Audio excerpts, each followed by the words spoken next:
മുകിലായി കേരളയാത്ര ഇതാ. ആദ്യം നോക്കാം പ്രധാന വാർത്തകൾ.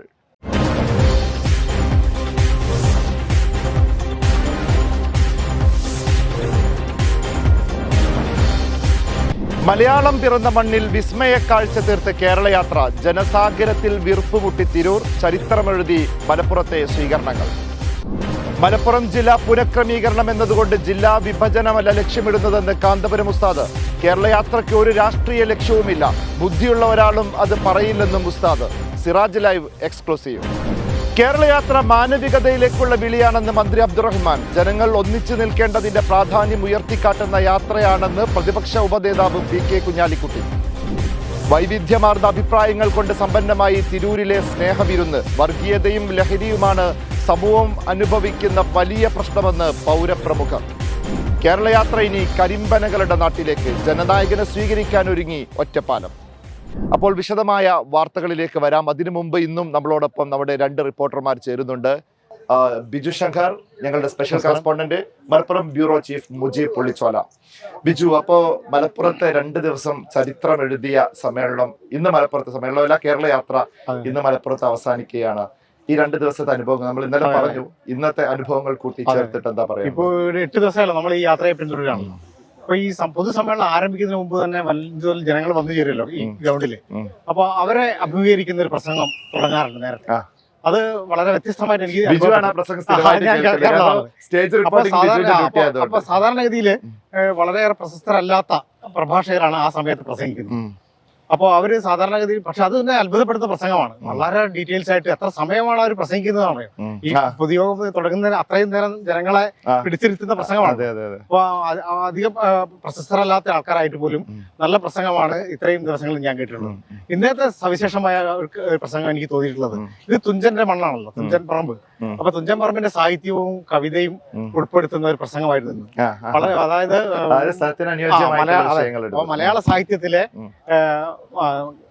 അതായത് വിഷയവുമായി ചേർത്തുകൊണ്ട്, അതായത് ഈ മനുഷ്യത്വത്തെ സ്പർശിക്കുന്ന മലയാള സാഹിത്യത്തിലെ കഥ, കവിതകൾ ഒക്കെ ഉൾച്ചേർന്നുകൊണ്ടുള്ള ഒരു മികച്ച പ്രസംഗം, ഒരു വെൽ സ്റ്റഡീഡ് ആയിട്ടുള്ള ആ പ്രസംഗം എന്ന് പറഞ്ഞാൽ വളരെ അത്ഭുതപ്പെടുത്തുന്ന പ്രസംഗമായിരുന്നു. അത് വളരെ തയ്യാറാക്കിയിട്ട് വന്നിട്ട് അത് ഒരു വിദ്യാർത്ഥിയാണെന്നാണ് എനിക്ക് തോന്നിയത്. പലപ്പോഴും സങ്കടകരമായ കാര്യം, ഈ പ്രസംഗങ്ങൾ പലപ്പോഴും നമ്മുടെ ലൈവ് സംപ്രേഷണങ്ങളിൽ പോലും പൂർണ്ണമായിട്ടും കയറാറില്ല.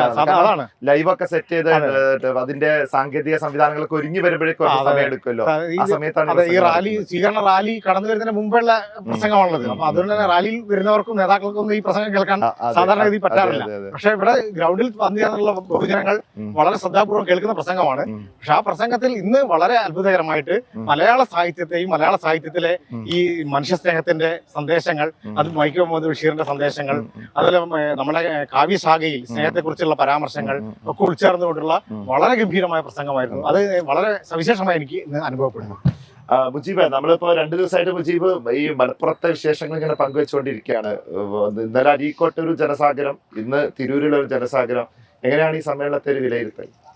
മലപ്പുറത്ത് ഇപ്പോൾ 2 ദിവസമായി സമ്മേളനം. ഒന്ന് ഈസ്റ്റ് ജില്ലയുടെ ഒരു സമ്മേളനം, വെസ്റ്റ് ജില്ലയുടെ. ഈസ്റ്റ് ജില്ല സമ്മേളനം അരീക്കോട് വെച്ചാണ്, വെസ്റ്റ് ജില്ലയുടെ സമ്മേളനം തിരൂരിൽ വെച്ചാണ്. അതാണ് ഇപ്പോൾ ഇന്ന് സമാപിച്ചത്. 2 സമ്മേളനങ്ങളും കമ്പയർ ചെയ്യുമ്പോൾ അത് നമ്മൾ ഏതാണ് മെച്ചപ്പെട്ടതെന്ന് പറയുന്നതിൽ അതിശോക്തിയുണ്ട്. കാരണം രണ്ടും ഒന്നിനൊന്നും മെച്ചമായിരുന്നു. രണ്ടും ഒരു ജനക്കൂട്ടമാണ് ഒഴുകിയത്. ഒന്ന് അരീക്കോടുത്തത് നീലഗിരിയിൽ നിന്ന് അങ്ങനെ ഇറങ്ങി നിലമ്പൂരിലൂടെ വന്ന് അരീക്കോട് സമാപിക്കുമ്പോൾ വലിയൊരു ജനക്കൂട്ടം, വലിയൊരു ജനപ്രവാഹമായിരുന്നു അന്ന് പറയൂ. പക്ഷെ ഇന്ന് തിരൂരിലെത്തിയപ്പോൾ അതിലും കവിച്ചു വെക്കുന്നൊരു ജനപ്രവാഹമായിരുന്നു എന്നുള്ളതാണ് ഇന്ന് പറയേണ്ടത്. അപ്പൊ 2 കാര്യങ്ങൾ നമ്മൾ ഈ സമ്മേളനം ഈ കേരളയാത്രയോട് സമാപിക്കുമ്പോൾ 2 കാര്യങ്ങൾ ചർച്ച ചെയ്യും. ഒന്ന്, സംഘടനാ ചരിത്രത്തില് ഏറ്റവും വലിയ 2 സമ്മേളനങ്ങളാണ്.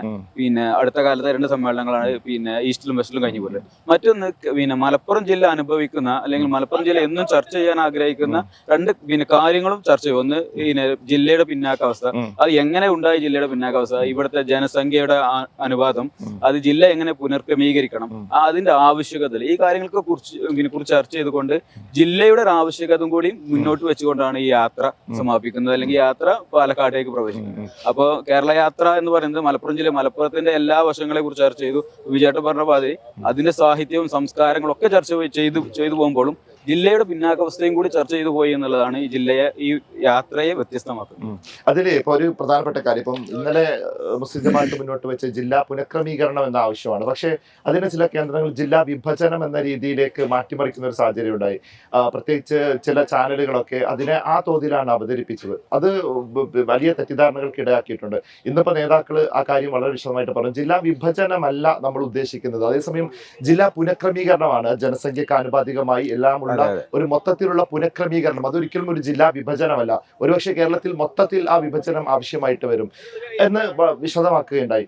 ഇന്നിപ്പോ കാന്തപുരം ഉസ്താദ് എനിക്ക് ഒരു പ്രത്യേക അഭിമുഖം അനുവദിച്ചിരുന്നു. നമ്മൾ നാളെ അത് ടെലികാസ്റ്റ് ചെയ്യും. അപ്പൊ അതിനകത്തും ഉസ്താദ് ആ കാര്യം വിശദമായിട്ട് പറയുന്നുണ്ട്. ഇന്ന് ഉസ്താദ് പ്രസംഗിച്ചപ്പോൾ അഭിമുഖത്തിന്റെ കാര്യം ചൂണ്ടിക്കാണിക്കുകയും ചെയ്തു.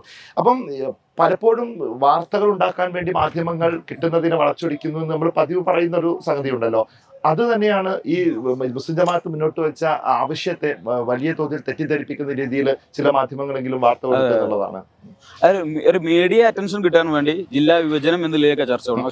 ജില്ല ഒരു പുനർക്രമീകരണം, അഥവാ ചില കോഴിക്കോട് ജില്ലയിൽ നിന്നുള്ള കുറച്ച് ഭാഗങ്ങൾ കൂട്ടിച്ചേർത്ത് പാലക്കാട് ജില്ലയിൽ നിന്ന് കുറച്ച് ഭാഗങ്ങൾ കൂട്ടിച്ചേർത്ത് അങ്ങനെ ഒരു പുനർക്രമീകരണം നടത്താൻ എന്നുള്ളതാണ്. കാരണം വഴിക്കടവ് എന്ന് പറയുന്നത് ജില്ലയുടെ ഒരു അറ്റമാണ്, പിന്നെ പൊന്നാനിയിലെത്തണം. അങ്ങനെ വലിയൊരു ദൂരം ഈ ജില്ലയുടെ കടന്നു പോകേണ്ടതുണ്ട്. അപ്പൊ അതിന്റെ ഒരു പുനർക്രമീകരണം വേണമെന്നുള്ളതാണ് ആവശ്യപ്പെടുന്നത്.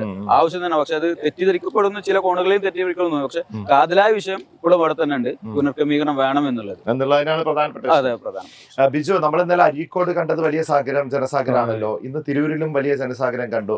ഏതാ ബിജുവിന്റെ അഭിപ്രായത്തിൽ എങ്ങനെയായിരുന്നു ഈ രണ്ട് ജനസാഗരത്തെ നമ്മൾ വിലയിരുത്തുന്നത്? എങ്ങനെയാണ് ഇന്ന് വലിയ ഈ ഗ്രൗണ്ടിനെ കുറിച്ച് തന്നെ ആൾക്കാർ പറയുന്നത് ഇതൊരു കാട് പിടിച്ചു കിടക്കുന്ന സ്ഥലമായിരുന്നു. ഇന്ന് വരെ ഒരു പരിപാടി നടന്നിട്ടില്ല. അപ്പൊ ഇവിടെ ഇത്രയും വലിയൊരു ജനസംഖ്യത്തെ ഉൾക്കൊള്ളാനുള്ള ഒരു സ്ഥലമില്ലാത്തത് കൊണ്ട് ഇങ്ങനെ ഒരു സ്ഥലം സജ്ജീകരിക്കുകയായിരുന്നു. കാടൊക്കെ വെട്ടിത്തെളിച്ച് സജ്ജീകരിക്കുകയായിരുന്നു. എന്നിട്ട് പോലും ഈ ഗ്രൗണ്ടും കടന്ന് ഇന്നത്തെ ഡ്രോൺ ഷോട്ടുകളൊക്കെ കാണണം. വൈകാതെ നമ്മുടെ വാർത്തയിലെ ഡ്രോൺ ഷോട്ടുകൾ നമ്മൾ കാണിക്കുന്നത്. കാരണം ഈ ഗ്രൗണ്ടും കഴിഞ്ഞ് റോഡ് ഇങ്ങനെ ജനം ഇങ്ങനെ ഒഴുകുന്ന ഇന്നലെ. പക്ഷെ ഇന്നലത്തെ പിന്നെ അരീക്കോട്ടെ നമ്മള് പഞ്ചായത്ത് സ്റ്റേഡിയം ആയിരുന്നല്ലോ, ആ സ്റ്റേഡിയത്തിൽ ഇങ്ങനെ നിറഞ്ഞു നിൽക്കുന്ന ഒരു ജനാവലിയെ നമ്മൾ കണ്ടു. ഈ ജനസഞ്ചയത്തിന്റെ ഒരു പ്രത്യേകത എന്താ പറഞ്ഞാൽ അവസാനത്തെ പ്രസംഗം വരെ ശ്രമിച്ചിട്ടേ ആൾക്കാർ പോകുന്നുള്ളൂ എന്നുള്ളതാണ്. അത് ഇന്നത്തെ കാലത്ത് നമുക്ക് സങ്കല്പിക്കാൻ പറ്റാത്തൊരു കാര്യമാണ്.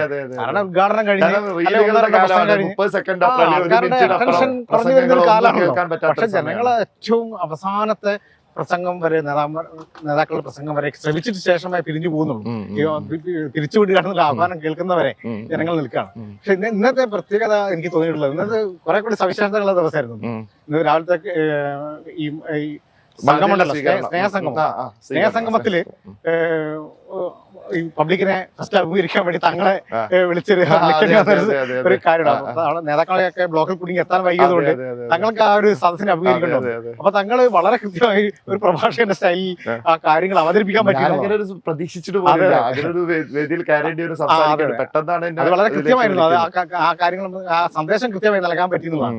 അത് മാത്രമല്ല, ഇന്ന് നമുക്ക് നമ്മളെ ഉസ്താദിന്റെ ഇന്റർവ്യൂ എടുക്കാൻ കഴിഞ്ഞ ദിവസം കൂടിയാണ്. അത് മാത്രമല്ല, അവിടെ നമ്മൾ ഉന്നയിച്ച വിഷയമാണ് ഇന്ന് പ്രഭാഷണത്തിൽ മുഖ്യമായി ഒരു പത്രപ്രവർത്തകരോട് ചോദിക്കേണ്ടതെന്ന് തന്നെ പറയുകയും ചെയ്തു. അത് മാത്രമല്ല, ഇന്ന് വളരെ കൃത്യമായ രാഷ്ട്രീയമാണ് ഉസ്താദ് പറഞ്ഞത്. അതായത് ഭരണകക്ഷിയും പ്രതിപക്ഷവും തമ്മിലുള്ള ഒരു പരസ്പരം അംഗീകരിക്കാത്ത, ആരെന്ത് നല്ലത് ചെയ്താലും പരസ്പരം എതിർക്കുക, തകർക്കുക എന്നുള്ള കേരളത്തിന്റെ ഒരു രാഷ്ട്രീയ സവിശേഷതയെ കുറിച്ചാണ് ഉസ്താദ് പറഞ്ഞിട്ടുള്ളത്. അത് വളരെ കൃത്യമായി ചർച്ച ചെയ്യപ്പെടുന്ന ഒരു വിഷയമാണ്. ഭരണപക്ഷം എന്ത് നല്ലത് കൊണ്ടുവന്നാലും പ്രതിപക്ഷം അതിനെ എതിർക്കുക, അതിനെ തകർക്കുക. അപ്പൊ പ്രതിപക്ഷം നല്ല നിർദ്ദേശങ്ങൾ കൊണ്ടുവന്നാൽ അതിനൊരു കാരണവശാൽ അംഗീകരിക്കാതിരിക്കുക. ഇത് നമ്മളെ തെരഞ്ഞെടുപ്പ് മുമ്പിൽ നിൽക്കുന്ന ഒരു കാലത്ത് വലിയ വലിയ സന്ദേശമാണ് ഉസ്താദ് പൊതുസമൂഹത്തോട് വെച്ചിട്ടുള്ളത്. കാരണം നമ്മുടെ രാഷ്ട്രീയ ബോധത്തിൽ ഒരു അഴിച്ചുപണി ആവശ്യമാണ് എന്ന സന്ദേശമാണ് ഇന്നത്തെ പൊതുസമ്മേളനത്തിൽ ഉണ്ടായിട്ടുള്ളത്. വളരെ സവിശേഷമായിട്ടാണ് എനിക്ക് തോന്നുന്നത്. ഇന്നിപ്പോ നമ്മള് പേരോട് ഉസ്താദിന്റെ ഇന്റർവ്യൂ നമ്മൾ ആദ്യമായിട്ട് കൊടുത്തിട്ടുണ്ട്. പേരോട് ഉസ്താദിന്റെ ഒരു പക്ഷേ ദൃശ്യമാധ്യമ സംഭവത്തിൽ ആദ്യത്തെ ഇന്റർവ്യൂ ആണ്. വളരെ ഗംഭീരമായിട്ട് ചോദ്യങ്ങൾക്ക് ഉസ്താദ് അതിനകത്ത് മറുപടി പറയുന്നുണ്ട്. അപ്പൊ അതിനകത്ത് ഞാൻ പേരോട് ഉസ്താദിനോട് ചോദിക്കുന്ന ഒരു ചോദ്യമുണ്ട്, കേരള മുസ്ലിം ജമാഅത്ത് ഒരു രാഷ്ട്രീയ പാർട്ടിയായിട്ട് വരുമോ എന്ന് ചോദിക്കുമ്പോൾ ഉസ്താദ് വളരെ കൃത്യമായിട്ട് കാര്യങ്ങൾ പറയുന്നുണ്ട്. അതായത് ഒരു രാഷ്ട്രീയ പാർട്ടികൾക്ക് ഇവിടെ കുറവില്ല എന്ന് സ്വാഭാവികമായിട്ട് നമ്മൾ പറയുന്ന അതിനപ്പുറം മലപ്പുറത്തേക്ക് ഒരു രാഷ്ട്രീയ പാർട്ടിക്ക് കുറെ പരിമിതികളുണ്ട് ഒരു വിഷയത്തിൽ ഇടപെടുന്നതിന്. കാരണം ഒരു വിഷയത്തിൽ ഇടപെടുമ്പോൾ താഴെ തട്ടിൽ നിൽക്കുന്നവരുടെ അണികളുടെ വികാരം അവർക്ക് നോക്കേണ്ടി വരുന്നുണ്ട്. അങ്ങനെ കുറെ കാര്യങ്ങളിൽ അവർ രാജിയാവേണ്ടി വരുന്നുണ്ട്. അതേസമയം പുറത്തുനിന്ന് രാഷ്ട്രീയ പാർട്ടി അല്ലാതെ എല്ലാ സംഘടനകളോടും ഒരേ തുല്യദൂരം പുലർത്തുന്ന ഒരു സംഘടനയാണെങ്കിൽ അവർക്ക് കാര്യങ്ങളൊക്കെ കൃത്യമായിട്ട് അവതരിപ്പിക്കാനും അത് മുന്നോട്ട് വെക്കാനും അതിനാരെയും പേടിക്കേണ്ട കാര്യമില്ല എന്നുള്ളതാണ് വളരെ വ്യക്തമാക്കിയ ഒരു കാര്യമാണ്. അതുകൊണ്ട് തന്നെയാണ് നമ്മള് പിന്നെ മലപ്പുറത്ത് യാത്ര എത്തുമ്പോൾ പിന്നെ ആരോഗ്യരംഗത്തെ പിന്നെ ശോചാവസ്ഥ ജില്ലയിലെ ശോചാവസ്ഥ മെഡിക്കൽ കോളേജുകൾക്ക് പിന്നെ ഈ ഇപ്പം അടുത്ത 204 തസ്തികൾ അനുഭവിച്ചപ്പോൾ ജില്ലയ്ക്ക് നേരിട്ട ഒരു അവഗണന ആരോപിക്കപ്പെടുമ്പോൾ ആ കാര്യങ്ങളൊക്കെ നമുക്ക് ഉയർത്തിക്കൊണ്ടുവരാൻ കഴിഞ്ഞത് നമുക്ക് ഏത് കാര്യങ്ങളും പറയാം. ജനങ്ങളൊപ്പം നിന്നുകൊണ്ട് നമുക്ക് സംസാരിക്കാൻ കഴിയും, സംഘടനയ്ക്ക് സംസാരിക്കാൻ കഴിയും. അതുകൊണ്ടാണ് പിന്നെ ഉസ്താദുമാരും പണ്ഡിതന്മാരൊക്കെ ആ കാര്യങ്ങളെ കൊണ്ട് പിന്നെ പറയുന്നത്. അത് വ്യത്യസ്തമായിട്ട് ഇതിപ്പോ ഖദർ ഉസ്താദ് അഭിമുഖത്തിൽ ആ കാര്യം ഞാൻ ചോദിച്ചപ്പോൾ പറയുന്നുണ്ട്. അത് കൃത്യമായിട്ടും സംസ്ഥാന സർക്കാരുകളെയും കേന്ദ്ര സർക്കാർ തിരുവനന്തപുരത്ത് എത്തുമ്പോൾ ഈ കാര്യങ്ങളെല്ലാം ക്രോഡീകരിക്കും. ഈ പല മേഖലയിൽ നിന്ന് കിട്ടിയ അറിവുകൾ വിവരങ്ങളൊക്കെ ക്രോഡീകരിച്ചിട്ട് അത് വ്യക്തമായിട്ട് മുകളിലെ സർക്കാർ തലത്തിലേക്ക് അത് എത്തിക്കുമെന്ന് പറയുന്നുണ്ട്. അപ്പം കേരള യാത്ര എന്ന് പറയുന്നത് വെറുതെ ഒരു യാത്ര നടത്തി കുറെ ആൾക്കൂട്ടത്തെ സൃഷ്ടിക്കുക എന്നതിലപ്പുറത്തേക്ക് വ്യക്തമായിട്ടുള്ള ഒരു അജണ്ടയുണ്ട്, വ്യക്തമായിട്ട് ലക്ഷ്യമുണ്ട്. അതിന് അത് മനുഷ്യർക്കൊപ്പം നിൽക്കുന്ന ഒരു ലക്ഷ്യമാണ്. മനുഷ്യരുടെ പ്രസംഗത്തിൽ ചൂണ്ടിക്കാണിച്ച അത് വളരെ കൃത്യമാണ്. അതായത് 90 വയസ്സ് പിന്നിട്ട ഉസ്താദിന് വിശ്രമിക്കാം, കുടുംബത്തിന്റെ കാര്യം അന്വേഷിച്ച് വിട്ടിരിക്കാം, അങ്ങനെ ഒട്ടേറെ സാധ്യതകളുണ്ട്. പക്ഷെ അതൊന്നും ഗൗനിക്കാതെ കുടുംബത്തിന്റെ കാര്യങ്ങളോ അല്ലെങ്കിൽ വ്യക്തിപരമായ കാര്യങ്ങളോ വിശ്രമോ ആരോഗ്യ പ്രശ്നങ്ങളോ ഒന്നും ഗൗനിക്കാതെ പൊതുസമൂഹത്തിന്റെ വിഷയത്തിന് വേണ്ടി ഇറങ്ങി തിരിച്ചിരിക്കുകയാണ്. ലോകത്തെവിടെയെങ്കിലും ഇങ്ങനെ സമാനമായ ഒരു യാത്ര സമാനമായ ഒരു നേതാവിന്റെ നേതൃത്വത്തിൽ നടന്നിട്ടുണ്ടാകുമോ എന്ന ചോദ്യമാണ് ഇന്ന് കെ.ടി. ജലീൽ ഉന്നയിച്ചത്. വളരെ കൃത്യമായ ചോദ്യമാണ്. അപ്പൊ അങ്ങനെയാണ്. അപ്പൊ മലപ്പുറത്ത് യാത്ര എത്തി. നാളെ ഇനി കരിമ്പനകളുടെ നാട്ടിലേക്കാണ്, അവിടെയും പാലക്കാട്ടേക്കാണ്. അവിടെയും വലിയ സമ്മേളനങ്ങളും സ്വീകരണങ്ങളും ഒക്കെ പ്രതീക്ഷിക്കുന്ന ഒരു സ്ഥലമാണ്. നമ്മൾ ഒരാഴ്ചയിലധികമായി ഇപ്പോൾ യാത്രയോടൊപ്പം ഉണ്ട്. നമുക്ക് ഇൻഷാ അല്ലാഹ് തുടർന്നും തിരുവനന്തപുരം വരെ നമുക്ക് ഗംഭീരമായിട്ട് റിപ്പോർട്ടുകൾ കൊടുക്കണം. എന്തായാലും നമ്മുടെ റിപ്പോർട്ടുകൾക്കൊക്കെ ആളുകളുടെ റിവ്യൂ കേൾക്കുമ്പോൾ നമുക്ക് സന്തോഷമുണ്ട്. ആളുകളൊക്കെ വലിയ രീതിയിൽ നമ്മുടെ പിന്നെ ഓൺലൈൻ പ്ലാറ്റ്ഫോമുകളിലൂടെ ഇത് കാണുന്നു എന്നത് വലിയൊരു കാര്യമാണ്. അപ്പൊ നമുക്ക് ഇനി ഈ വാർത്തകളിലേക്ക് പോകാമെന്ന് തോന്നുന്നു. അപ്പൊ ഓക്കെ, രണ്ടുപേർക്കും നന്ദി. മലയാള ഭാഷയുടെ പിതാവ് തുഞ്ചത്തെഴുത്തച്ഛൻ്റെ മണ്ണിൽ സ്നേഹത്തിൻ്റെയും മാനവികതയുടെയും പുതിയ ഇതിഹാസം രചിച്ച് കേരളയാത്ര. കാന്തപുരം എ പി അബൂബക്കർ മുസ്ലിയാർ നയിക്കുന്ന കേരളയാത്ര 8ാം ദിനം തിരൂരിലെത്തിയപ്പോൾ നഗരം സാക്ഷ്യം വഹിച്ചത് ഏറ്റവും വലിയ ജനമുന്നേറ്റത്തിനായിരുന്നു. നഗരത്തിൻ്റെ മുക്കിലും മൂലയിലും കാത്തുനിന്ന ആയിരങ്ങൾ മനുഷ്യർക്കൊപ്പം എന്ന പ്രമേയത്തെ ഹൃദയത്തോട് ചേർത്തുവെച്ചു. വൈകിട്ട് 4 മണിയോടെ താഴെപ്പാലം സ്റ്റേഡിയം ജംഗ്ഷനിൽ നിന്ന് ആരംഭിച്ച കേരളയാത്ര റാലി റിംഗ് റോഡിലെ വാളക്കുളം അബ്ദുൽ ബാരി മുസ്ലിയാർ നഗറിലെത്താൻ മണിക്കൂറിലധികം സമയമെടുത്തു. റാലി കടന്നു പോകുമ്പോൾ താഴെപ്പാലം മുതൽ നഗരി വരെ നീളുന്ന വീഥികളെല്ലാം ജനസാഗരമായി മാറുന്നതാണ് കണ്ടത്. താഴെപ്പാലം കവലയിൽ തിങ്ങി നിറഞ്ഞ ജനാവലിയെ ഉൾക്കൊള്ളാൻ തിരൂരിൻ്റെ വീഥികൾക്കായില്ല. പ്രധാന റോഡിന് ഇരുവശങ്ങളിലും സമീപത്തെ കെട്ടിടങ്ങൾക്ക് മുകളിലുമെല്ലാം പുരുഷാരം നിറഞ്ഞു കവിഞ്ഞു.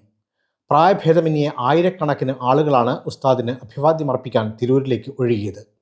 യാത്ര കടന്നു പോകുമ്പോൾ നഗരത്തിൽ സ്നേഹ സന്ദേശത്തിൻ്റെ പ്രകീർത്തനങ്ങളും അഭിവാദ്യങ്ങളും ഉയർന്നു കേട്ടു. സ്നേഹത്തിൻ്റെയും സാഹോദര്യത്തിൻ്റെയും സന്ദേശം ഉയർത്തിപ്പിടിച്ച് തിരൂരിലെ സ്നേഹക്കടലാക്കി മാറ്റുകയായിരുന്നു ഈ പ്രയാണം. രാവിലെ യാത്രാ ഉപനായകൻ ഖലീൽ തങ്ങളുടെ ആസ്ഥാന കേന്ദ്രമായ മഅ്ദിൻ അക്കാദമിയിൽ നൽകിയ ഗംഭീര സ്വീകരണത്തോടെയാണ് കേരളയാത്ര മലപ്പുറം ജില്ലയിലെ 2ാം ദിവസത്തെ പര്യടനം തുടങ്ങിയത്. കേരളയാത്രയുടെ പ്രമേയമായ മനുഷ്യർക്കൊപ്പം എന്ന വാചകം വിദ്യാർത്ഥികൾ അണിനിരത്തി അക്ഷരരൂപത്തിൽ പുനരാവിഷ്കരിച്ചത് സ്വീകരണ കേന്ദ്രത്തിലെ വേറിട്ട കാഴ്ചയായി. ഉപനായകന്മാരായ സയ്യിദ് ഇബ്രാഹിമുൽ ഖലീലുൽ ബുഖാരി, പേരോട് അബ്ദുറഹ്മാൻ സക്കാഫി എന്നിവരെയും സഹയാത്രികരെയും മഅ്ദിൻ ക്യാമ്പസ് ആവേശപൂർവ്വം എതിരേറ്റു. മനുഷ്യ സാഹോദര്യത്തിൻ്റെയും ഐക്യത്തിൻ്റെയും സന്ദേശം വിളിച്ചോതുന്ന അസംബ്ലിയോടെയാണ് സ്വീകരണ പരിപാടികൾ ആരംഭിച്ചത്. മഅ്ദിൻ വിദ്യാർത്ഥികൾ അവതരിപ്പിച്ച മനോഹരമായ ദഫ്മുട്ടും ഫ്ലവർ ഷോയും സ്വീകരണത്തിന് മാറ്റുകൂട്ടി. ഇന്നലെ മഅ്ദിനിൽ തങ്ങിയ യാത്രാംഗങ്ങൾക്ക് ക്ഷീണമകറ്റുന്നതിനും ആവശ്യങ്ങൾ പൂർണ്ണമായും നിറവേറ്റുന്നതിനും മികച്ച സംവിധാനങ്ങളാണ് മഅ്ദിൻ ക്യാമ്പസിൽ സജ്ജീകരിച്ചിരുന്നത്. തുല്യതയില്ലാത്ത സ്വീകരണമാണ് ഖലീൽ തങ്ങളുടെ നേതൃത്വത്തിൽ മഅ്ദിൻ ടീമിൽ നിന്ന് ലഭിച്ചതെന്ന് യാത്രാ ഉപനായകൻ പേരോട് അബ്ദുറഹ്മാൻ സക്കാഫി സിറാജ് ലൈവിനോട് പറഞ്ഞു. കാസർഗോഡ് മുതൽ ഇതുവരെ നടന്ന എല്ലാ സ്വീകരണങ്ങളിലും വ്യത്യസ്തമായി വളരെയേറെ സന്തോഷകരവും വളരെയേറെ ആഹ്ലാദകരവും ആനന്ദകരവും ആദരപൂർവവുമായ ഒരു സ്വീകരണമാണ് മഅ്ദിൻ അക്കാദമിയിൽ വെച്ച് നൽകപ്പെട്ടിട്ടുള്ളത്. ഇവിടെ വന്ന ഉടനെ തന്നെ ഇവിടെയുള്ള പ്രവർത്തകർ, ഇവിടെയുള്ള വിദ്യാർത്ഥികൾ, സ്റ്റാഫുകൾ എല്ലാവരും ഈ യാഥാ അംഗങ്ങളുടെയും കൂടെയുള്ള എല്ലാവരുടെയും എല്ലാ വാഹനങ്ങളും, എല്ലാ വസ്ത്രങ്ങളും, എല്ലാ വസ്തുക്കളും വാങ്ങി അവരറിയാതെ തന്നെ എടുത്തുകൊണ്ടുപോയി ശുദ്ധീകരിച്ച് കൊണ്ടുവന്ന് വെച്ച ജീവിതത്തിലെ എവിടെയും ഉണ്ടാകാത്ത അനുഭവങ്ങളാണ് ഖിദ്മത്തിൻ്റെ രംഗത്ത് മഅദിൻ സ്ഥാപനം കാഴ്ചവെച്ചിട്ടുള്ളത്. കോട്ടക്കൽ ഒതുക്കുങ്ങലിലെ ബഹ്റുൽ ഉലൂം ഓക്കെ ഉസ്താദ് മക്കാമിലും യാത്രയ്ക്ക് സ്വീകരണം നൽകി. സമസ്ത അധ്യക്ഷൻ റഈസുൽ ഉലമ ഇ സുലൈമാൻ ഉസ്താദ് പൂച്ചെണ്ടുകൾ നൽകിയാണ് യാത്രാ ഉപനായകരായ ഖലീൽ തങ്ങളെയും പേരോട് ഉസ്താദിനെയും സ്വീകരിച്ചത്. സമസ്തയുടെ സമുന്നതരായ പണ്ഡിതന്മാരുടെ എല്ലാം ഗുരുനാഥനായ ഓക്കെ ഉസ്താദിൻ്റെ മക്ബറ സിയാറത്ത് ചെയ്ത ശേഷമാണ് യാത്ര തിരൂരിലേക്ക് തിരിച്ചത്. തിരൂരിലേക്കുള്ള യാത്രാ വഴിയിൽ പലയിടങ്ങളിലും യാത്രയ്ക്ക് അഭിവാദ്യമർപ്പിക്കാൻ ആളുകൾ തിങ്ങിക്കൂടിയിരുന്നു. തിരൂരിൽ സ്വീകരണ സമ്മേളനത്തിന് എത്തിച്ചേർന്ന ആയിരങ്ങൾക്ക് തിരൂർ ഗൾഫ് മാർക്കറ്റിലെ വ്യാപാരി സുഹൃത്തുക്കൾ ദാഹജലം നൽകിയതും വേറിട്ട കാഴ്ചയായി. 3 കൗണ്ടറുകളിലായാണ് ജലവിതരണം നടത്തിയത്. മലപ്പുറം ജില്ല പുനഃക്രമീകരിക്കണമെന്നതുകൊണ്ട് ഉദ്ദേശിച്ചത് ജില്ലാ വിഭജനമല്ലെന്ന് കാന്തപുരം ഉസ്താദ്. കേരളയാത്രയ്ക്കിടെ തിരൂരിൽ Siraj live editor in charge Sayyid Ali ശിഹാബിന് നൽകിയ പ്രത്യേക എക്സ്ക്ലൂസീവ് അഭിമുഖത്തിൽ സംസാരിക്കുകയായിരുന്നു അദ്ദേഹം. കേരളയാത്രയ്ക്ക് രാഷ്ട്രീയ ലക്ഷ്യങ്ങളില്ലെന്നും ബുദ്ധിയുള്ള ഒരാളും അങ്ങനെ പറയില്ലെന്നും കാന്തപുരം ഉസ്താദ് കൂട്ടിച്ചേർത്തു. ഉസ്താദ്, ഇപ്പം യാത്ര ഓരോ സ്ഥലത്തേക്ക് എത്തുമ്പോൾ, ഓരോ ജില്ലയിലേക്ക് എത്തുമ്പോൾ ആ ജില്ലയിലെ പ്രധാനപ്പെട്ട വിഷയങ്ങളാണല്ലോ പരിഗണിക്കുന്നത്. ഇപ്പം മലപ്പുറം ജില്ലയിലേക്ക് യാത്ര എത്തിയപ്പോൾ ഇന്നലെ നമ്മൾ മുന്നോട്ട് വെച്ച ഒരു വിഷയം ജില്ലയുടെ പുനഃക്രമീകരണം എന്നതാണ്. അതുകൊണ്ട് ഉദ്ദേശിക്കുന്നത് ജില്ലയുടെ വിഭജനമാണോ, അല്ലെങ്കിൽ കേരളത്തിലെ എല്ലാ ജില്ലകളിലും ഒരു പുനഃക്രമീകരണം ആവശ്യമാണ് എന്നതാണോ? ഒരു വിഭജനത്തെ സംബന്ധിച്ചൊന്നും ചിന്തിക്കേണ്ടവർ ഞങ്ങളല്ല. ഇൻഷാ അല്ലാഹ് അത് വേണ്ടി വന്നെങ്കിൽ അപ്പോൾ പറയാം. ഇപ്പോൾ അങ്ങനെയൊന്ന് ഞങ്ങൾ ചിന്തയിലേക്ക് വന്നിട്ടേ ഇല്ല. ഈ യാത്രയ്ക്കൊരു രാഷ്ട്രീയ ലക്ഷ്യമുണ്ടെന്നാണ് ചില കേന്ദ്രങ്ങൾ പറയുന്നത്. നിയമസഭാ തെരഞ്ഞെടുപ്പ് മുന്നിൽ കണ്ടിട്ടുള്ളൊരു യാത്രയാണെന്ന് പറയുന്നു. അത് ബുദ്ധിയുള്ളവരാരും പറയുകയില്ലെന്നാണ് എൻ്റെ അഭിപ്രായം. കാരണം രാഷ്ട്രീയം അതങ്ങനെ ഒരു ഭാഗത്ത് അതിൻ്റെ പ്രവർത്തകർ നടത്തുന്നുണ്ട്. ഞങ്ങൾ ഇതുവരെയും ഒരു രാഷ്ട്രീയത്തിന് വേണ്ടി പ്രഖ്യാപിക്കുകയോ പിന്താങ്ങുകയോ എതിർക്കുകയോ ഒന്നും ചെയ്തിട്ടില്ല എന്ന് ഈ രാജ്യത്തുള്ള മുഴുവൻ ജനങ്ങൾക്കും അറിയാവുന്നത് കൊണ്ട് ഈ യാത്ര ഒരിക്കലും ഈ രാഷ്ട്രീയമായി എന്തെങ്കിലും നേട്ടത്തിന് വഴിയോ കോട്ടത്തിന് വേണ്ടിയോ ആണ് എന്ന് പറയാൻ നല്ല ചിന്തിക്കുന്ന ഒരാൾക്കും സാധിക്കുകയില്ല. പിന്നീട് തിരൂരിൽ നടന്ന സ്വീകരണ സമ്മേളനത്തിൽ സംസാരിക്കവേ സിറാജ് ലൈവ് അഭിമുഖം പരാമർശിച്ച ഉസ്താദ് കാര്യങ്ങൾ വ്യക്തമായി വിശദീകരിച്ചു. ഇന്ന് എന്നോട് ഒരു പത്രപ്രവർത്തകൻ വന്ന് പറഞ്ഞു, നിങ്ങളെ ഈ പരിപാടി കണ്ടാൽ മലപ്പുറം ജില്ലനെ തന്നെ രണ്ടാക്കി 2 ജില്ല ഉണ്ടാക്കണമെന്ന് ഞങ്ങൾക്ക് തോന്നുന്നത് എന്ന് പറയുകയുണ്ടായി. ഞാൻ പറഞ്ഞു, ഈ ജില്ല വേർതിരിക്കലും ഭരണമുണ്ടാക്കലും അതൊക്കെ നിങ്ങളുടെ ജോലിയാണ്, അത് രാഷ്ട്രീയക്കാരുടെ ജോലിയാണ്, ഭരണാധികാരികളുടെ ജോലിയാണ്. ഞങ്ങളെ പ്രവർത്തന ആ വിഭാഗത്തിൽ നമ്മളായി പോകരുത് എന്ന് മാത്രം ഓർമ്മപ്പെടുത്തി. ജില്ലാ പുനഃക്രമീകരണം എന്നതുകൊണ്ട് ഉദ്ദേശിച്ചത് ജില്ലാ വിഭജനമല്ലെന്ന് കേരള മുസ്ലിം ജമാഅത്ത് സംസ്ഥാന ജനറൽ സെക്രട്ടറി സയ്യിദ് ഇബ്രാഹിം ഖലീലുൽ ബുഖാരി തങ്ങളും സ്വീകരണ സമ്മേളനത്തിൽ വ്യക്തമാക്കി. എല്ലാ മനുഷ്യർക്കും നീതി കിട്ടണം.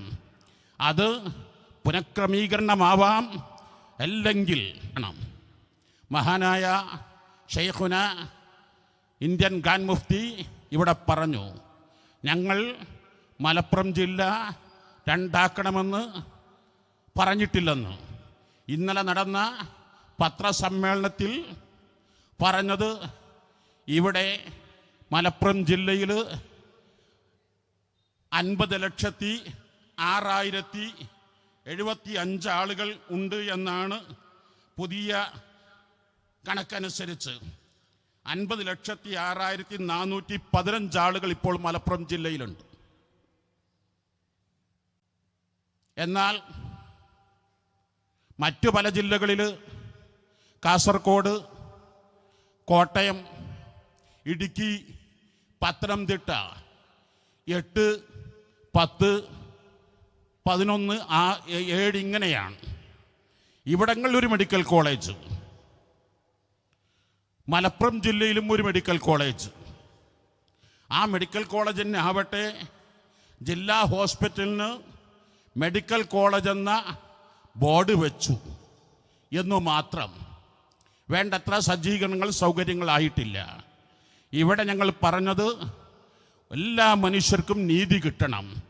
അത് പുനഃക്രമീകരണമാവാം, അല്ലെങ്കിൽ മനുഷ്യർക്ക് ഓരോരുത്തർക്കും അർഹമാകുന്ന വിധത്തിൽ കിട്ടേണ്ട ആരോഗ്യ സംവിധാനങ്ങളാവണം. ഇനി ഒരിടവേള. ലോകത്തെവിടെ നിന്നും നീറ്റ് JEE എൻട്രൻസ് എക്സാമുകൾക്ക് തയ്യാറെടുക്കാം. ക്രിസാലിസിനൊപ്പം കേരളത്തിലെ എൻട്രൻസ് സ്ഥാപനങ്ങളിൽ ഏറ്റവും മികച്ച സ്ട്രൈക്ക് റേറ്റുള്ള ക്രിസാലിസ് ഇനി നിങ്ങൾക്കൊപ്പം, നിങ്ങളുടെ വിരൽത്തുമ്പിൽ. കേരളത്തിലെ പ്രഗത്ഭരായ അധ്യാപകർ കൈകാര്യം ചെയ്യുന്ന പ്രീ റെക്കോർഡഡ് ക്ലാസുകൾ, live interactive sessions and free mock-up exam. ഇനി എൻട്രൻസ് പഠനം സൂപ്പർ ഈസി. ഓരോ സ്വപ്നവും തുടങ്ങുന്നത് ചെറിയ ചുവടിൽ നിന്നാണ്. നിങ്ങളുടെ ആദ്യ ചുവടുവെപ്പ് ക്രിസാലിസിനൊപ്പം ആവട്ടെ. Chrysalis learning app. Your quest for excellence ends here. Contact 8086551999. രാഷ്ട്രീയ നേതാക്കളിൽ നിന്ന് പക്വതയോടെയുള്ള സംസാരമാണ് സമൂഹം പ്രതീക്ഷിക്കുന്നതെന്ന് കാന്തപുരം AP അബൂബക്കർ മുസ്ലിയാർ. കേരള മുസ്ലിം ജമാഅത്തിന്റെ നേതൃത്വത്തിൽ നടക്കുന്ന കേരള യാത്രക്ക് തിരൂരിൽ നൽകിയ സ്വീകരണ സമ്മേളനത്തിൽ സംസാരിക്കുകയായിരുന്നു ജാഥാ നായകൻ കൂടിയായ ഉസ്താദ്. നേതൃ പദവിയിൽ ഇരിക്കുന്നവരുടെ വാക്കുകളിൽ ധ്രുവീകരണത്തിന് ഇടം കൊടുക്കുന്ന ഒന്നും ഉണ്ടാവരുത്. തെരഞ്ഞെടുപ്പിനെയും അധികാരത്തെയും മാത്രം മുൻനിർത്തി മനസ്സിലാക്കേണ്ട ഒന്നല്ല രാഷ്ട്രീയം. അത് മനുഷ്യരുടെ നിത്യജീവിതവുമായി ബന്ധപ്പെട്ട് കിടക്കുന്ന ഒന്നാണെന്നും ഉസ്താദ് പറഞ്ഞു. കാന്തപുരം ഉസ്താദ് നടത്തുന്ന യാത്ര മാനവികതയിലേക്കുള്ള വിളിയാണെന്നും ഈ യാത്ര പുതിയ വഴി വെട്ടുകയാണെന്നും മന്ത്രി V അബ്ദുറഹിമാൻ പറഞ്ഞു. കേരള യാത്രക്ക് തിരൂരിൽ നൽകിയ സ്വീകരണ യോഗം ഉദ്ഘാടനം ചെയ്യുകയായിരുന്നു അദ്ദേഹം. ഓരോ ചുവടും ചരിത്രത്തോട് സംവദിക്കുന്ന ഈ യാത്ര വിഭജനത്തിനെതിരെ ശബ്ദങ്ങൾ ഉയരുന്ന ഇന്നത്തെ കാലത്ത് പ്രതീക്ഷ പകരുന്നതാണെന്നും മന്ത്രി കൂട്ടിച്ചേർത്തു. മാനവ സൂക്തങ്ങൾ ഏറ്റുപാടുന്ന സമാധാനത്തിൻ്റെ സാക്ഷ്യമാണ് യാത്ര മുന്നോട്ട് വെക്കുന്നതെന്നും മന്ത്രി വ്യക്തമാക്കി. ഈ യാത്രയിൽ കേരളത്തിൻ്റെ എല്ലാ ഭാഗങ്ങളിലുള്ള ജനാധിപത്യ മതേതരത്വ സ്വഭാവം ആഗ്രഹിക്കുന്ന മുഴുവൻ ആളുകളും പങ്കെടുത്തുകൊണ്ടാണ്, അവരെ പങ്കെടുപ്പിച്ചുകൊണ്ടാണ് ഈ ജാഥ മുന്നോട്ട് പോകുന്നത്. ഏറ്റവും ബഹുമാന്യനായ AP അബൂബക്കർ മുസ്ലിയാരൻ അദ്ദേഹം മുന്നോട്ട് വെക്കുന്ന നിരവധിയായ കാര്യങ്ങൾ നമുക്കറിയാം. ഏറ്റവും മനോഹരമായ ലളിതമായിട്ടുള്ളൊരു പ്രമേയമാണ് ഈ ജാഥയുമായി ബന്ധപ്പെട്ട് മുന്നോട്ട് വച്ചിട്ടുള്ളത്. ഈ പ്രമേയം എന്നുള്ളത് ഉയർത്തിപ്പിടിക്കുന്നത് മനുഷ്യർക്കൊപ്പം എന്ന ഏറ്റവും മനോഹരമായിട്ടുള്ള ഒരു കാര്യമാണ്. മാനവികതയിലേക്കുള്ള ഒരു വിളിയാണ് ഈ പ്രമേയത്തിൻ്റെ മുഖ്യ ലക്ഷ്യം. അതും ഒരു വഴി യാത്രയായിട്ടല്ല, ഒരു വഴി കാട്ടലായിട്ടാണ് നമ്മൾ ഈ യാത്രയെ കാണുന്നത്. ഈ യാത്രയുടെ ഓരോ ചുവടും ചരിത്രത്തോടാണ് സംസാരിക്കുന്നത്. വിഭജന മന്ത്രം മുഴങ്ങുന്ന ഒരു ചരിത്ര ഘട്ടത്തിൽ സാമുദായിക സൗഹാർദ്ദത്തിൻ്റെയും മൈത്രിയുടെയും ഒരു പൊതു ഏട് ആണ് മാനവികതയെ എങ്ങനെ ചേർത്ത് പിടിക്കാമെന്ന ഈ ഏടിലൂടെ നമ്മൾ കാണുന്നത്. വിവരിക്കാൻ കഴിയാത്ത അത്രയും അർത്ഥങ്ങളുള്ള സന്ദേശം ഉൾക്കൊള്ളുന്നതാണ് കാന്തപുരം ഉസ്താദ് നയിക്കുന്ന കേരള യാത്രയെന്ന് പ്രതിപക്ഷ ഉപനേതാവ് PK കുഞ്ഞാലിക്കുട്ടി പറഞ്ഞു. മനുഷ്യർ എങ്ങനെ ജീവിക്കണമെന്നും ഭൂമിയെ എങ്ങനെ സംരക്ഷിക്കണമെന്നും ആഹ്വാനം ചെയ്യുന്ന ഈ യാത്ര ജനങ്ങൾ ഒന്നിച്ചു നിൽക്കേണ്ടതിൻ്റെ പ്രാധാന്യമാണ് ഉയർത്തിപ്പിടിക്കുന്നതെന്നും അദ്ദേഹം കൂട്ടിച്ചേർത്തു. ഒരു പക്ഷേ വിവരിക്കാനാവാത്ത അത്ര അർത്ഥങ്ങളുള്ള ഒരു പദമാണ് മനുഷ്യർക്കൊപ്പം എന്നുള്ള സന്ദേശം. എല്ലാ കാലഘട്ടവും ഒന്നല്ല, നമുക്കറിയാം. ഇന്നത്തെ കാലഘട്ടം എന്ന് പറയുന്നത് ജനങ്ങൾ ഒന്നിച്ച് നിൽക്കേണ്ട, ജാതി മത വ്യത്യാസമൊന്നുമില്ലാതെ സത്യവും നീതിയും ഉയർത്തിപ്പിടിക്കുക. അതുതന്നെയാണ് മതത്തിൻ്റെ പ്രമേയം. സത്യത്തിൽ മതത്തിൻ്റെ അനുശാസനം സത്യവും നീതിയും സന്മാർഗവും നന്മയും ഉണ്ടാവട്ടെ എന്നാണ്. മനുഷ്യർക്കൊപ്പം എന്ന് പറയുമ്പോൾ പാവങ്ങൾക്കൊപ്പം, കഷ്ടപ്പെടുന്നവർക്കൊപ്പം, അതുപോലെ തന്നെ വേദന അനുഭവിക്കുന്നവരോടൊപ്പം, അതുപോലെ ആവശ്യമുള്ളവരോടൊപ്പം, അതൊക്കെ തന്നെയാണ്. ആ തരത്തിലുള്ള പ്രവർത്തനങ്ങൾ തന്നെയാണ് മത വിദ്യാഭ്യാസ രംഗത്ത് എന്നും സംഭാവന ചെയ്തുകൊണ്ട് അദ്ദേഹത്തിൻ്റെ നേതൃത്വത്തിൽ, ബഹുമാനപ്പെട്ട തങ്ങളുടെ നേതൃത്വത്തിൽ, ഈ പണ്ഡിതന്മാരുടെ നേതൃത്വത്തിലൊക്കെ ഇവിടെ ഈ സംഘടന നടത്തിക്കൊണ്ടിരിക്കുന്നത്. ആ പ്രവർത്തനങ്ങളോടൊപ്പം ഭരണത്തിലിരിക്കുന്ന സമയത്തും അല്ലാത്ത സമയത്തുമൊക്കെ ഓരോ തരത്തിൽ അഭേദ്യമായി ബന്ധപ്പെടാൻ കഴിഞ്ഞിട്ടുള്ള ഒരു വ്യക്തി എന്നുള്ള നിലക്ക് ഇന്ന് ഈ കാലഘട്ടം ആവശ്യപ്പെടുന്ന തരത്തിൽ ഈ സന്ദേശം ഉയർത്തിപ്പിടിച്ചുകൊണ്ടുള്ള ഈ യാത്രക്ക് എല്ലാവിധ അഭിവാദ്യങ്ങളും അർപ്പിക്കുകയാണ്. 90 പിന്നിട്ട ഒരു മനുഷ്യൻ ആരോഗ്യമോ വ്യക്തിപരമായ കാര്യങ്ങളോ നോക്കാതെ ജനങ്ങളുടെ ആഗ്രഹത്തിനും അഭിലാഷത്തിനും ഒപ്പം സഞ്ചരിച്ച് മഹത്തായ സന്ദേശം നൽകുകയാണെന്ന് KT ജലീൽ MLA പറഞ്ഞു. ലോക ചരിത്രത്തിൽ ഇങ്ങനെയൊരു യാത്രയുണ്ടാവാൻ ഇടയില്ല. പോരാട്ടങ്ങളുടെ ചരിത്രത്തിൽ ഇന്നും നടുക്കമുളവാക്കുന്ന വാഗൺ കൂട്ടക്കൊലയുടെ നാടാണ് തിരൂർ. മനുഷ്യർക്കൊപ്പം എന്ന സന്ദേശത്തിലൂടെ യാത്രയുടെ മഹത്തായ ലക്ഷ്യങ്ങൾ അദ്ദേഹം ഒറ്റവാക്കിൽ ഒതുക്കിയെന്നും അദ്ദേഹം കൂട്ടിച്ചേർത്തു. ഇത്രയും പ്രായമായ ഒരു മനുഷ്യൻ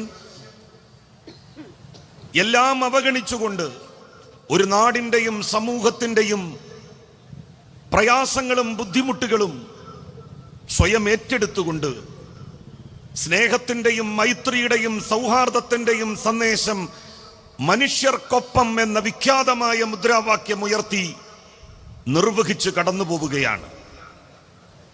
അനന്തപുരിയിൽ ഈ യാത്ര അവസാനിക്കുമ്പോഴേക്ക്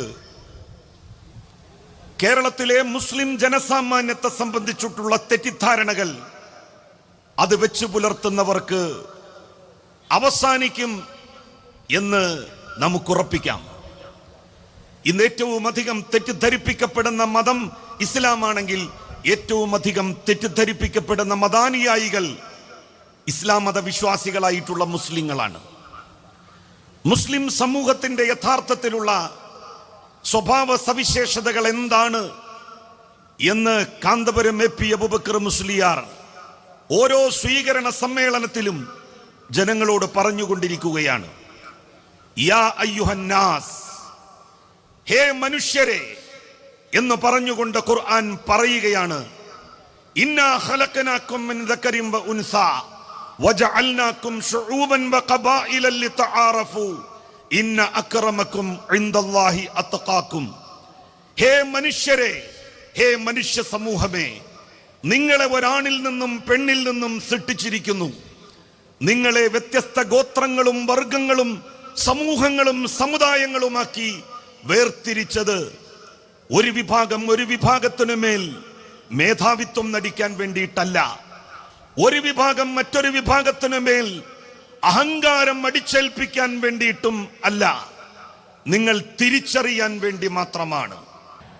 മോഹങ്ങൾ വ്യക്തികളെ അപജയത്തിലേക്ക് നയിക്കുന്ന കാലത്താണ് മനുഷ്യ നവീകരണത്തിൻ്റെ ഈ യാത്ര നടക്കുന്നത് കുറുക്കോളി മൊയ്തീൻ MLA പറഞ്ഞു. സമൂഹത്തിൽ വർഗീയതയുടെയും മയക്കുമരുന്നിൻ്റെയും അടക്കം നിരവധി ദൂഷ്യവശങ്ങളിലൂടെ കടന്നു പോകുമ്പോൾ ജനങ്ങളെ പ്രതിരോധത്തിലേക്ക് ക്ഷണിക്കുന്നതാണ് ഈ യാത്രയെന്നും അദ്ദേഹം പറഞ്ഞു. നമ്മളെല്ലാവരും ഒരേപോലെ ഉൾക്കൊള്ളേണ്ട രണ്ട് കാര്യങ്ങളാണ്. ഒന്ന്, ഞാൻ പറഞ്ഞ രണ്ട് കാര്യങ്ങൾ അത് നമ്മളെല്ലാവരും ഒരേപോലെ ഉൾക്കൊള്ളേണ്ട രണ്ട് കാര്യങ്ങളാണ്. ഒന്ന്, സമൂഹത്തിലേക്ക്, മുസ്ലിങ്ങൾക്ക് മാത്രമല്ല മുഴുവൻ സമൂഹങ്ങളിലേക്കും എരച്ച് കയറിക്കൊണ്ടിരിക്കുന്ന രണ്ട് അപകടകരമായ സാഹചര്യങ്ങളെക്കുറിച്ചാണ് ഞാൻ പറഞ്ഞത്. ഒന്ന്, സ്വാർത്ഥത മനുഷ്യനെ വലിയ തകർച്ചയിലേക്ക് നീങ്ങുകയാണ്. മാർഗം നോക്കാതെ ലക്ഷ്യം നേടിയാൽ മതി എന്നുള്ളിടത്തേക്ക് ആളുകൾ നീങ്ങിക്കൊണ്ടിരിക്കുന്നു. മറ്റൊന്ന്, വ്യാപിച്ചുകൊണ്ടിരിക്കുന്ന മദ്യം, മയക്കുമരുന്ന് വിഷയങ്ങൾ. നമ്മുടെ ജില്ലക്കകത്ത് ഒരു പ്രത്യേക ഗൂഢസംഘം തന്നെ അതിനുണ്ടോ എന്ന് സംശയിക്കേണ്ട ഒരു ഘട്ടത്തിലാണ് നാം ഉള്ളത്.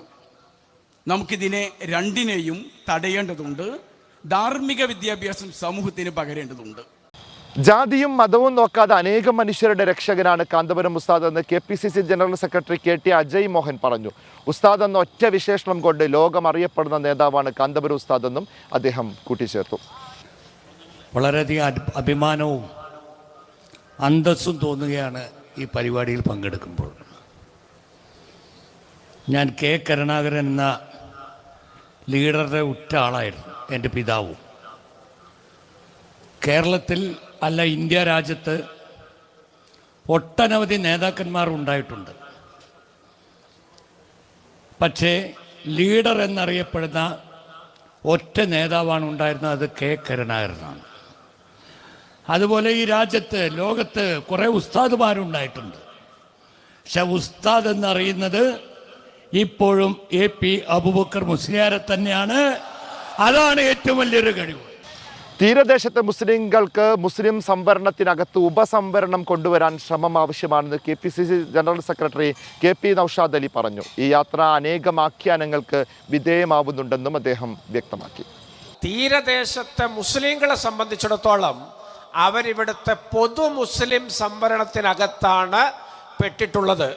തീരദേശത്ത് ഓലക്കുടിലിൻ്റെ അകത്ത് മണ്ണെണ്ണ വിളക്കിൻ്റെ വെട്ടത്ത് കഴിയുന്ന ഒരു കുട്ടിയും ഇപ്പുറത്ത് വലിയ സൗകര്യങ്ങളോടെ കഴിയുന്ന കുട്ടിയും തമ്മിൽ വലിയ വ്യത്യാസം മത്സരക്ഷമതയുടെ കാര്യത്തിലുണ്ട്. അതുകൊണ്ട് തന്നെ അവന് സംവരണം എപ്പോഴും നിഷേധിക്കപ്പെടുന്ന അവസ്ഥയാണ്. തീരദേശ ഇതര മുസ്ലിം ആ സംവരണം എല്ലാം കൊണ്ടുപോകുമ്പോൾ തീരദേശത്തെ കുടിലിലെ മുസ്ലിം കുട്ടികളും ചെറുപ്പക്കാരും ഒക്കെ സംവരണമില്ലാത്തൊരു വിഭാഗമായിട്ട് അവശേഷിക്കുന്നൊരു സ്ഥിതിയുണ്ട്. അതായത് കൂടുതൽ മാർക്കും യോഗ്യതയുമുള്ളവരാണ് സംവരണത്തിന് അർഹരാവുക. മത്സരക്ഷമതയില്ലാത്ത ആളുകൾ പിന്തള്ളപ്പെട്ടു പോകുന്നു. അങ്ങനെ കാലങ്ങളായിട്ട് പിന്തള്ളപ്പെട്ടു പോകുന്ന തീരദേശത്തെ കുടിലുകളിലെ വിദ്യാർത്ഥികളുടെയും ചെറുപ്പക്കാരുടെയും വിഷയത്തിൽ നമുക്കൊരു ശ്രദ്ധ വേണം. അതിനൊരു പരിഹാര മാർഗമായിട്ട് എൻ്റെ മനസ്സിൽ ഒരു കാര്യം തോന്നുന്നത് പറഞ്ഞുകൊണ്ട് ഞാൻ നിർത്തുകയാണ്. ഈ 12% മുസ്ലിം സംവരണത്തിൽ നിന്ന് തീരദേശ മുസ്ലിമിന് ഒരു ഉപസംവരണം നൽകണം. ഒരു സബ് ക്വാട്ട നിശ്ചയിക്കണം. ഒരു 2% നിശ്ചയിച്ചാൽ മതി. ആ പ്രദേശത്ത് നിന്ന് ഏതാനും വർഷങ്ങൾക്കുള്ളിൽ ആയിരക്കണക്കിന് ഉദ്യോഗസ്ഥന്മാരുണ്ടാവും, ഉന്നത വിദ്യാഭ്യാസം നേടിയവരുണ്ടാകും. ഇത് മറ്റു മതസ്ഥർക്ക് യാതൊരു അഭിപ്രായ വ്യത്യാസത്തിനും ഇടയാക്കുന്ന ഒന്നല്ല. കാരണം മുസ്ലിം സംവരണത്തിനകത്ത് നിന്നാണ് ഒരു ഉപസംവരണം 2% അവർക്ക് നൽകുന്നത്. അതുകൊണ്ട് മറ്റാരും എതിർക്കേണ്ട ഒരു ആവശ്യവുമില്ല. മനുഷ്യരെ തല്ലിക്കൊല്ലുകയും ഇല്ലാതാക്കാൻ ശ്രമിക്കുകയും ചെയ്യുന്ന കാലത്ത് മനുഷ്യർക്കൊപ്പം എന്നതിനേക്കാൾ വിശുദ്ധമായൊരു മുദ്രാവാക്യം മുന്നോട്ട് വയ്ക്കാനില്ലെന്ന് CPM ജില്ലാ കമ്മിറ്റി അംഗം ഇ ജയൻ പറഞ്ഞു. ഒരുപാട് പ്രതിസന്ധികളെയും വേട്ടയാടലുകളെയും അതിജീവിച്ച് മുന്നേറിയ ഉസ്താദിൻ്റെ മഹത്തായ സന്ദേശമാണ് അലകടൽ പോലെ ജനപ്രവാഹത്തെ ആകർഷിക്കുന്നതെന്നും അദ്ദേഹം പറഞ്ഞു. മനുഷ്യർക്കൊപ്പം ലോകത്ത് വിശുദ്ധ ഖുർആൻ മനുഷ്യനെ അഭിസംബോധന ചെയ്തത് ഹേ മനുഷ്യരെ എന്നാണ്. ഹേ മനുഷ്യരെ എന്ന് പറയുന്ന മുദ്രാവാക്യത്തോട് അല്ലെങ്കിൽ ആ സന്ദേശത്തോട് ഏറ്റവും അടുത്തു നിൽക്കുന്ന രൂപത്തിൽ തന്നെയാണ് കേരളത്തിലെ സുന്നി പ്രസ്ഥാനം നമ്മോട് മുന്നോട്ട് വെച്ചിട്ടുള്ള ഈ മുദ്രാവാക്യവും. ഇന്നത്തെ കാലത്ത് ഏറ്റവും പ്രധാനപ്പെട്ട ഒരു മുദ്രാവാക്യമാണ് മനുഷ്യർക്കൊപ്പം എന്നുള്ളത്. മനുഷ്യനെ തല്ലിക്കൊല്ലുന്ന ഒരു കാലത്ത്, മനുഷ്യനെ ഇല്ലായ്മ ചെയ്യുന്ന ഒരു കാലത്ത്, മതത്തിൻ്റെ പേരിൽ മനുഷ്യനെ പാർശ്വവൽക്കരിക്കുന്ന ഒരു കാലത്ത് ഇതിലപ്പുറം വിശുദ്ധമായ ഒരു മുദ്രാവാക്യം നമ്മുടെ മനസ്സിലേക്ക് കൊണ്ടുവരാൻ മറ്റൊരു പ്രസ്ഥാനത്തിനാവില്ല എന്ന് തെളിയിക്കുന്നതാണ്. ഒരു ഇടവേള കൂടി.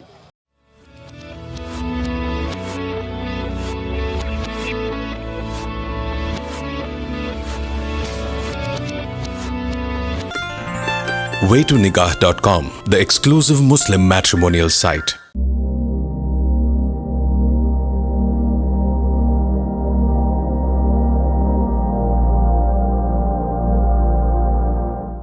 കേരള യാത്രയ്ക്ക് തിരൂരിൽ നൽകിയ സ്വീകരണത്തിന്റെ ഭാഗമായി നടത്തിയ സ്നേഹവിരുന്ന് വൈവിധ്യമാർന്ന അഭിപ്രായങ്ങൾ കൊണ്ട് സമ്പന്നമായി. വർഗീയതയും ലഹരിയുമാണ് സമൂഹം ഇന്ന് അനുഭവിക്കുന്ന വലിയ പ്രശ്നങ്ങളിലൊന്നെന്ന് പരിപാടിയിൽ പങ്കെടുത്തവർ ചൂണ്ടിക്കാട്ടി. വർഗീയതയുടെ വലിയ വിഷം സമൂഹത്തെ കാർന്നു തിന്നുന്നതായി CPM നേതാവ് ഹംസകുട്ടി പറഞ്ഞു. ലഹരിയാണ് ഇന്നത്തെ സൗഹൃദമെന്ന് മുസ്ലിം ലീഗ് താനൂർ മണ്ഡലം പ്രസിഡന്റ് മുത്തു തങ്ങൾ പറഞ്ഞു. കാലം ആവശ്യപ്പെടുന്ന മുദ്രാവാക്യമാണ് കാന്തപുരം ഉയർത്തിപ്പിടിച്ചിരിക്കുന്നതെന്ന് Tirur chamber of commerce president PA Bava പറഞ്ഞു. വേറിട്ട് നിൽക്കുമ്പോഴാണ് പ്രശ്നങ്ങൾ ഉണ്ടാകുന്നതെന്ന് ഡോക്ടർ ഹുസൈൻ അണ്ടത്താണി കൂട്ടിച്ചേർത്തു. മനുഷ്യ സമൂഹത്തിൽ ഭിന്നിപ്പ് കണ്ടുവരുന്ന സമയത്താണ് യാത്രയെന്ന് താനൂർ ബ്ലോക്ക് പഞ്ചായത്ത് പ്രസിഡന്റ് നൌഷാദ് പറഞ്ഞു. കുത്തഴിഞ്ഞ ലഹരി വിപത്തിനെതിരെ നടപടി സ്വീകരിക്കണമെന്ന് മദ്രസ അധ്യാപക ക്ഷേമ ബോർഡ് അംഗം സിദ്ദിഖ് മൗലവി അയലക്കാട് ചൂണ്ടിക്കാട്ടി. ഇപ്പോഴും കേരളത്തെ കാണുന്നത് മതേതര സംസ്ഥാനമായിട്ടാണെന്ന് അലിഗഡ് സർവകലാശാല മ്യൂസിയോളജി ഡിപ്പാർട്ട്മെന്റ് മേധാവി ഡോക്ടർ റഹീം പറഞ്ഞു. മറ്റു പ്രമുഖരും സ്നേഹവിരുന്നിൽ സംസാരിച്ചു. കേരളയാത്ര വെള്ളിയാഴ്ച പാലക്കാട് ജില്ലയിലേക്ക് കടക്കും. വൈകിട്ട് ഒറ്റപ്പാലം EK ഹസൻ മുസ്ലിയാർ നഗരിയിൽ സ്വീകരണ സമ്മേളനം നടക്കും. പാലക്കാട്ടെ പര്യടനത്തിന് ശേഷം ജനുവരി 10 യാത്ര തൃശ്ശൂരിലേക്ക് പ്രവേശിക്കും. പ്രധാന വാർത്തകൾ ഒരിക്കൽ കൂടി. മലയാളം പിറന്ന മണ്ണിൽ വിസ്മയ കാഴ്ച തീർത്ത് കേരളയാത്ര. ജനസാഗരത്തിൽ വീർപ്പുമുട്ടി തിരൂർ. ചരിത്രമെഴുതി മലപ്പുറത്തെ സ്വീകരണങ്ങൾ. മലപ്പുറം ജില്ല പുനഃക്രമീകരണം എന്നതുകൊണ്ട് ജില്ലാ വിഭജനമല്ല ലക്ഷ്യമിടുന്നതെന്ന് കാന്തപുരം ഉസ്താദ്. കേരളയാത്രയ്ക്ക് ഒരു രാഷ്ട്രീയ ലക്ഷ്യവുമില്ല. ബുദ്ധിയുള്ള ഒരാളും അത് പറയില്ലെന്നും ഉസ്താദ്. Siraj live exclusive. കേരളയാത്ര മാനവികതയിലേക്കുള്ള വിളിയാണെന്ന് മന്ത്രി അബ്ദുറഹ്മാൻ. ജനങ്ങൾ ഒന്നിച്ചു നിൽക്കേണ്ടതിന്റെ പ്രാധാന്യം ഉയർത്തിക്കാട്ടുന്ന യാത്രയാണെന്ന് പ്രതിപക്ഷ ഉപനേതാവ് PK കുഞ്ഞാലിക്കുട്ടി. വൈവിധ്യമാർന്ന അഭിപ്രായങ്ങൾ കൊണ്ട് സമ്പന്നമായി തിരൂരിലെ സ്നേഹവിരുന്ന്. വർഗീയതയും ലഹരിയുമാണ് സമൂഹം അനുഭവിക്കുന്ന വലിയ പ്രശ്നമെന്ന് പൗരപ്രമുഖർ. കേരളയാത്ര ഇനി കരിമ്പനകളുടെ നാട്ടിലേക്ക്. ജനനായകനെ സ്വീകരിക്കാൻ ഒരുങ്ങി ഒറ്റപ്പാലം. അപ്പോൾ ഈ വാർത്താ ബുള്ളറ്റിൻ ഇവിടെ പൂർത്തിയാവുകയാണ്. പതിവ് പോലെ നമ്മൾ ജനസാഗരത്തിന് നടുവിലായിരുന്നു ഇന്ന്.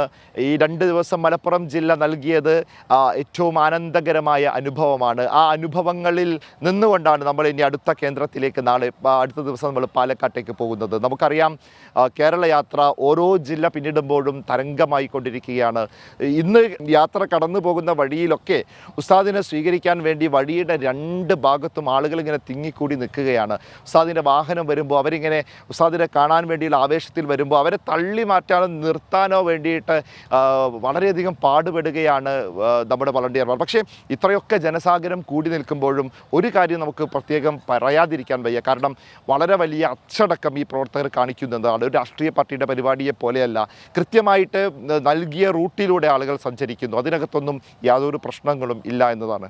യാത്രാ നായകൻ കാന്തപുരം ഉസ്താദുമായിട്ട് നമ്മൾ ഇന്ന് സംസാരിച്ചു. ആ ഉസ്താദുമായിട്ടുള്ള എക്സ്ക്ലൂസീവ് അഭിമുഖം, കുറേ വിഷയങ്ങൾ ഉസ്താദ് അതിനകത്ത് പറയുന്നുണ്ട്. ആ അഭിമുഖം നമ്മൾ ടെലികാസ്റ്റ് ചെയ്യും. അത് എല്ലാവരും ഷെയർ ചെയ്യുക, കേൾക്കുക. അപ്പോൾ നമുക്ക് ഈ വാർത്താ ബുള്ളറ്റിൻ ഇവിടെ അവസാനിപ്പിക്കാം. Sign off by Sayyid Ali Shihab with cameraman Muhammad Shabeeb. നന്മഴകായി വെൺമുകിലായി കേരളയാത്ര